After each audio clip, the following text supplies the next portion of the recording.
एक नाग का रूप भी आपने रुद्राक्ष में धारण किया हुआ है अपने सर पर, तो क्या कहेंगे? देखो, ये शिव जी के जब स्वरूप होते हैं तो शिव जी के ही है। ये तो लिंग आकार में मुकुट हो गया, तो शिवलिंग के ऊपर हमेशा शेष नाग का फल विराजमान रहते हैं। तो शिव जी की छाया करने के लिए एक प्रकार से छत्र छाया है। तो ऐसे हमने शिवलिंग का रूप दे के ऊपर जो है शेष नाग विराजमान किए है। तो आपका भी परिवार होगा कहीं ना कहीं? हाँ, देखो, सन्यासी का एक प्रक्रिया होता है। हमारे साथ माता के कुल में से, साथ पिता के कुल में से पिंड भरने के बाद एक स्वयं का, जो हमारे हिंदू धर्म में मृत्यु के पश्चात पिंड भरे जाते हैं, हमारे जिंदे जी सबके पिंड भरने के बाद जो है ये नर का स्वरूप त्याग के नारायण का स्वरूप गुरु महाराज प्रदान करते हैं, और उसके बाद हम पूर्ण नागा सन्यासी होते हैं।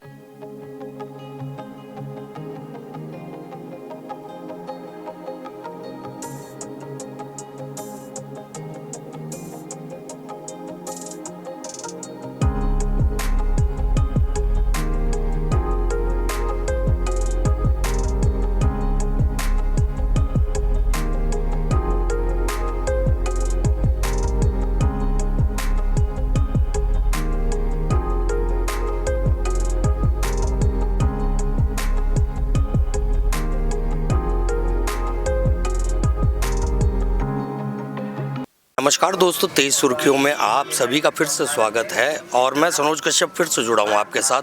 आज हम पहुँचे हैं कुंभ नगरी प्रयागराज, जहाँ महाकुंभ का आगाज़ काफ़ी पहले हो चुका है और इस महाकुंभ में एक से एक बढ़कर, जिन्हें हम सनातन की शक्ति कह सकते हैं, ऐसे महाराज और संतों के दर्शन देखने को मिल रहे हैं। ऐसे ही एक महाराज आज हमारे साथ मौजूद हैं, जो अपने धूने के सामने बैठे हुए हैं और ना जाने इन्होंने कितने रुद्राक्ष अपने शरीर पर धारण किए हुए हैं और आखिर इन्होंने ये रुद्राक्ष क्यों धारण किए हुए हैं। आइए ज़्यादा देर न करते हुए इन्हीं से बात करेंगे। बाबा जी, सबसे पहले स्वागत है आपका हमारे चैनल। हरिओम हरिओम। महाराज जी, आपके विषय में जानना चाहेंगे, आपका नाम और आपका जन्म कब हुआ? मैं दिगंबरा जयगिरी महाराज तपोनिधि श्री निरंजनी पंचायती अखाड़ा से हूँ।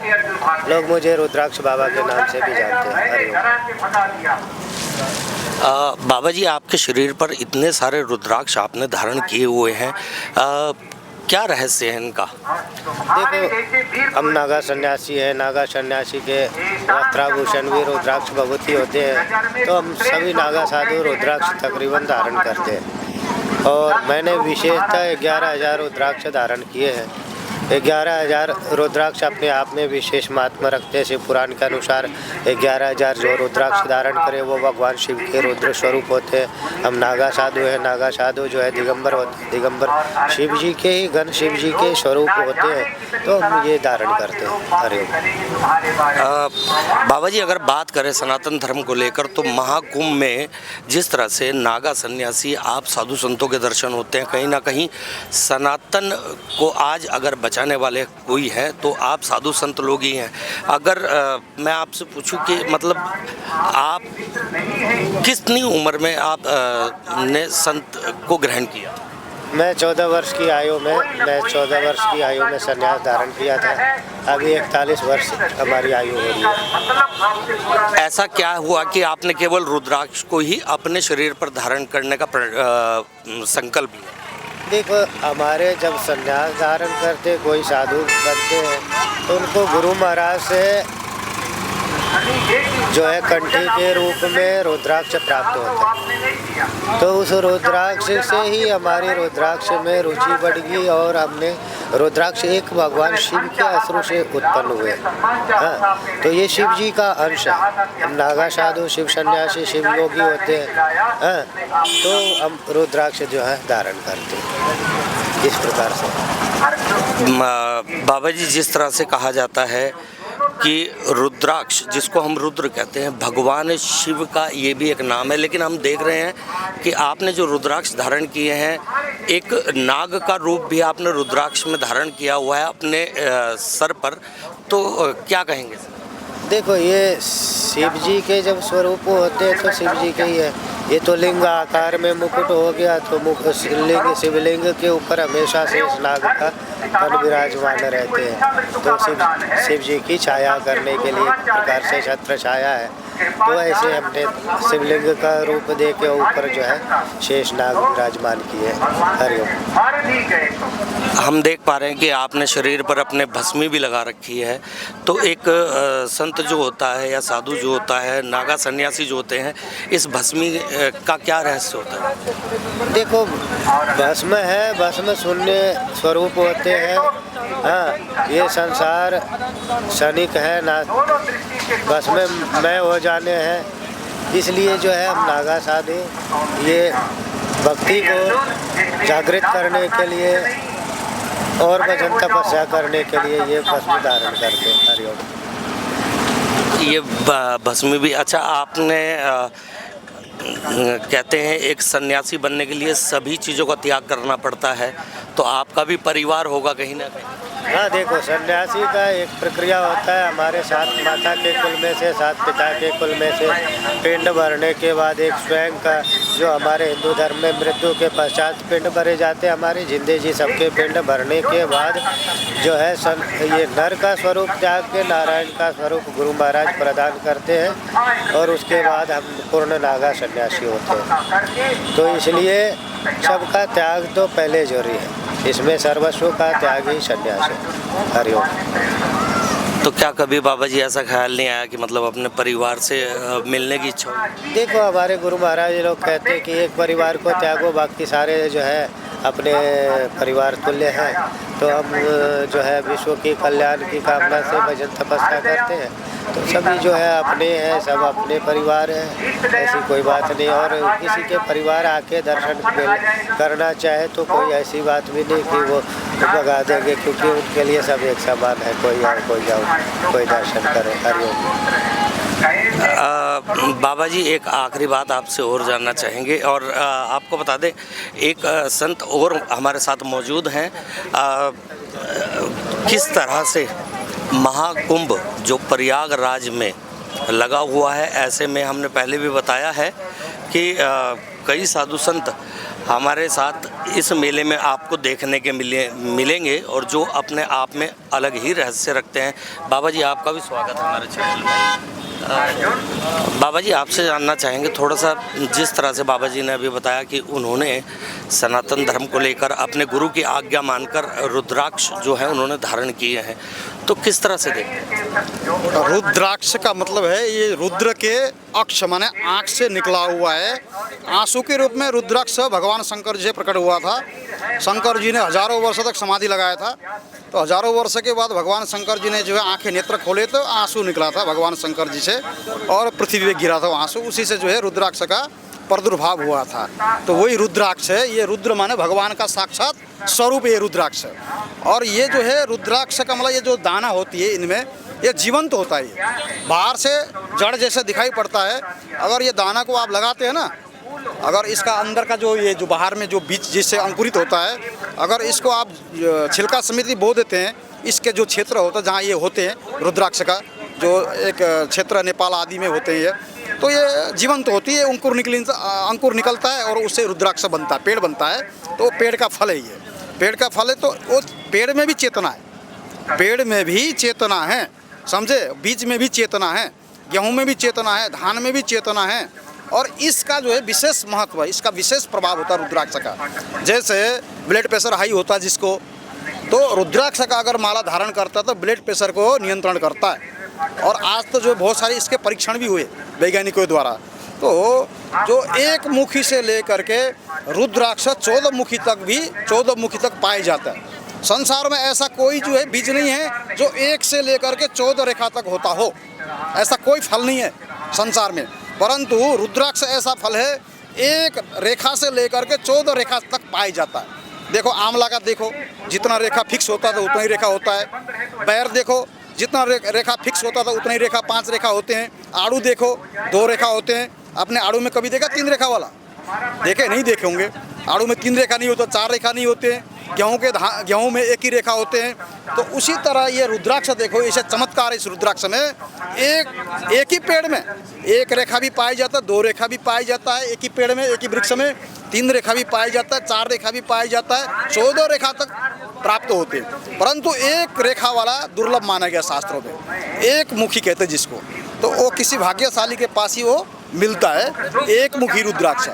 और असल में ये रुद्राक्ष को लोग जो है ध्यान से नहीं देखते। इस रुद्राक्ष के अंदर में आप अगर थोड़ा बारीकी से देखोगे, ध्यान से देखोगे, इसमें बहुत देवताओं के चित्र भी दिखाई पड़ते हैं, इसमें देवताओं के मूर्ति भी दिखाई पड़ते हैं, इसमें ओम भी दिखाई पड़ते हैं, इसमें नंदी आदि भी दिखाई पड़ते हैं, भगवान शंकर जी के जो है अस्त्र शस्त्र भी दिखाई पड़ते हैं इसमें।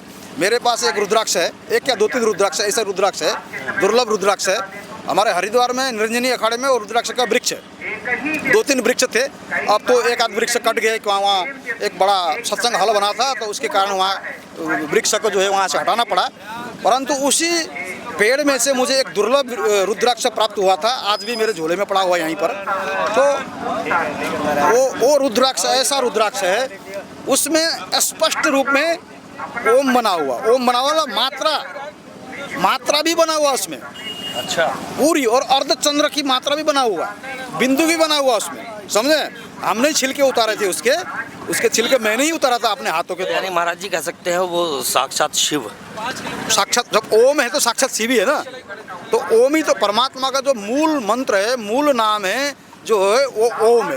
क्यों भगवान ने गीता में भी कहा है ना, मैं वेदों में मैं ओम हूँ, ओम के द्वारा सारा वेद है, समझे। वेद के द्वारा ओम नहीं है, ओम के द्वारा वेद है। वेद जो है, ओम जो है बीज है, और वेद जो है वृक्ष है। तो वो उस वृक्ष का सार ही ओम है, जो ओम के द्वारा ही परमात्मा को जाना जाता है। चलिए महाराज जी, हमारे चैनल के माध्यम से आम जनमानस को क्या संदेश देना चाहिए? मैं यही संदेश देना चाहता हूँ कि ये जो तीर्थराज प्रयाग है, यहाँ माघ महीना में जो है यहाँ कुंभ का आयोजन हो रहा है।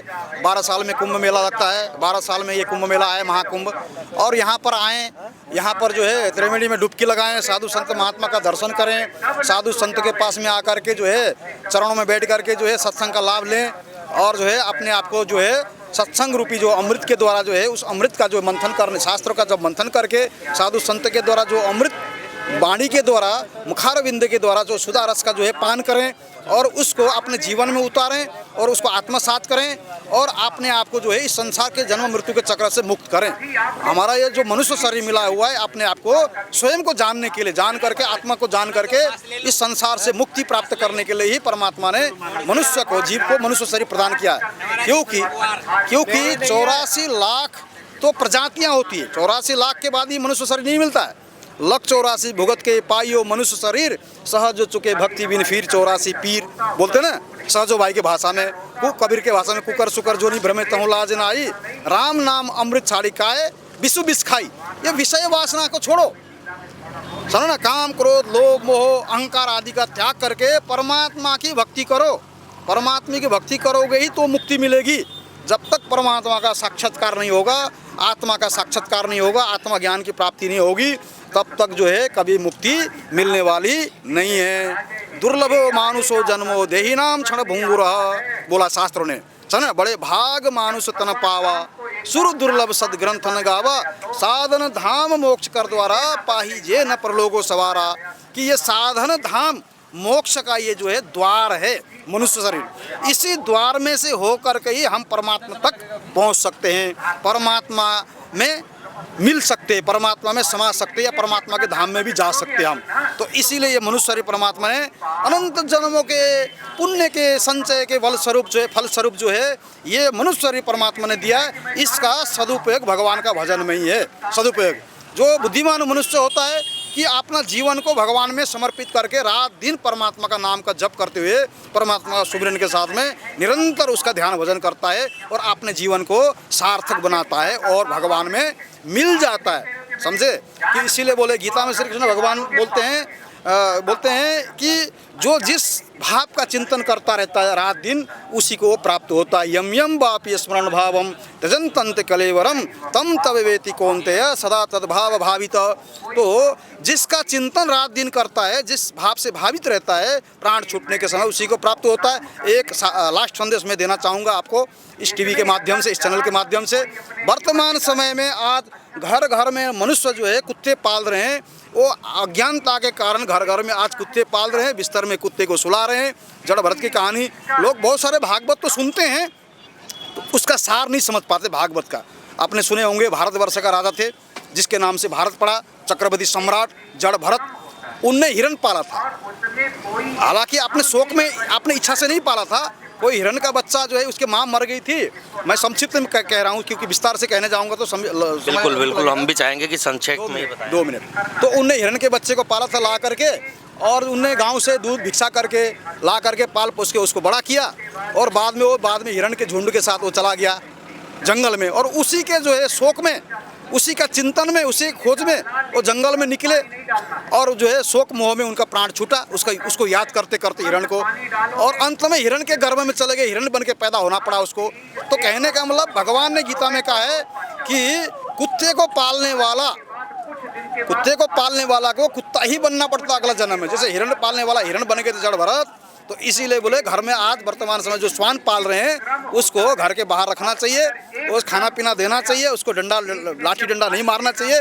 जीव मात्र की सेवा शिव की सेवा है, नर की सेवा नारायण की सेवा है। 2 सेवा अवश्य करना चाहिए, परंतु अपने स्थान में रख करके, मर्यादा में रहते हुए। परंतु आज जो वर्तमान समय में कुत्ते पालने का जो प्रचलन है, आज सनातन को छोड़ करके लोग जो है अपने सनातन का जो मर्यादा को छोड़ रहे हैं, धीरे धीरे छोड़ते जा रहे हैं। गाय पालना छोड़ दिए लोगों ने, कुत्ते पालने समझना शुरू कर दिए। ये शास्त्र में मनाही है, इसका शास्त्र में मना किया गया इसका। सूनाम दृष्टम क्रोधवशा हरंती, महाभारत में श्लोक आता है, सूनाम दृष्टम क्रोधवशा हरंती यद्दत्त निष्टम विवृत हो। ऐसे श्लोक है कि कुत्ते पालने वाला अगर कुत्ता पाल रहा है और वो कुत्ता तुम हवन करते हो, यज्ञ करते हो, पूजा करते हो, पाठ करते हो, अगर कुत्ते ने देख लिया तो वो क्रोधवशात नाम का राक्षस उसको खींच लेता, बोले हरण कर लेता, उसका पुण्य उस राक्षस को मिल जाता है, कुत्ते की दृष्टि से वो देखता है। तो देखिए, जिस तरह से अभी महाराज जी ने कहा कि आप केवल सनातन धर्म की ओर ध्यान दें, और जो जिस तरह से महाराज जी ने अभी कहा है कि जो लोग अपने घर में कुत्ते पालते हैं और अपने बिस्तरों में कुत्तों को सुलाते हैं, बड़ी अच्छी बात लगी। केवल बाबा जी, आपसे एक लास्ट बात जानना चाहेंगे, हमारे चैनल के माध्यम से आम जनमानस को क्या संदेश देना चाहिए? सबको कुंभ मेले में आके शाही स्नान का लाभ लेना चाहिए। कुंभ स्नान में आके पुण्य के भागी बनो। हर एक प्रकार की दोषों से निवृत्ति के लिए कुंभ स्नान अवश्य करना चाहिए। हर हर महादेव। देखिए, जिस तरह से आज हमने आपको बाबा जी के दर्शन कराए हैं, जिन्होंने काफ़ी सारे रुद्राक्ष अपने शरीर पर धारण किए हुए हैं, अपने सर पर धारण किए हुए हैं। आपको ये वीडियो कैसी लगी? जिन लोगों ने हमारे चैनल को अभी तक सब्सक्राइब नहीं किया है, हमारे चैनल को सब्सक्राइब करें और हमारी वीडियो को लाइक और शेयर करना ना भूलें।